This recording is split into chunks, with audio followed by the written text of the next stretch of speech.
নমস্কার বন্ধুরা, প্রতিমার লাইফস্টাইলে আপনাদের সকলকে স্বাগত। আজকে সকাল সকাল উঠে পড়েছি, সমস্ত কাজকর্ম হয়ে খাওয়া দাওয়া হয়ে গেছে। এখন প্রায় 3টে বাজবে।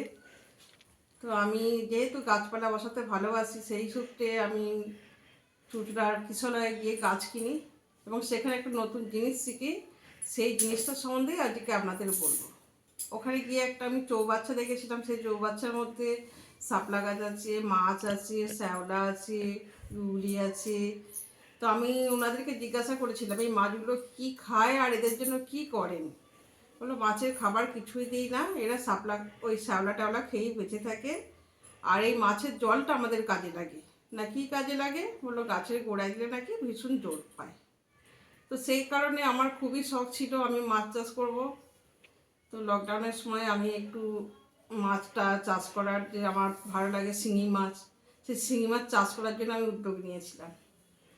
তো সেই সূত্রে আমি ছোট্ট একটা চেম্বার করেছি, করে কিছু শিঙি মাছ রেখেছি এবং শিঙি মাছগুলো আমি পালন করছি। আর সেই শিঙি মাছের যে নিচের জলটা থাকে, আঁশ জল যেটা বলে, সেই জলটা আমি গাছের গোড়ায় দিই।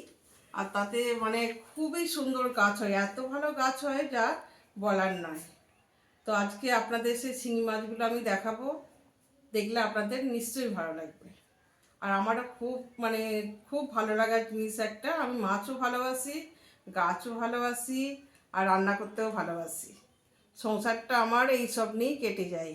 তো চলুন আজকে আমার সেই মাছগুলো জল খুলেছে, সেই মাছগুলো আপনাদের দেখাবো। আর মাছের চৌবাচ্চায় যে শাপলার গাছ বসিয়েছি সেটাও আপনাদের দেখাবো। তবে এখনও পুরো করতে পারিনি, চেষ্টায় আছি জিনিসগুলোকে ভালো করার। চলুন দেখা যাক আমার মাছগুলোকে। শাপলা গাছ বসিয়েছি, যেহেতু আজকে জল ছাড়া হয়েছে গাছের পাতাটা মিশে গেছে। আর এই গাছের তলায় দেখুন কত মাছ হয়েছে আমার।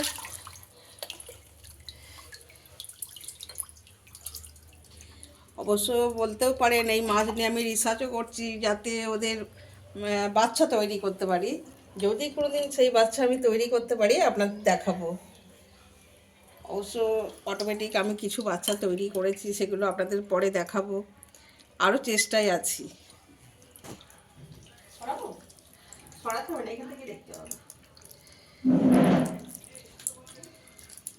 আচ্ছা,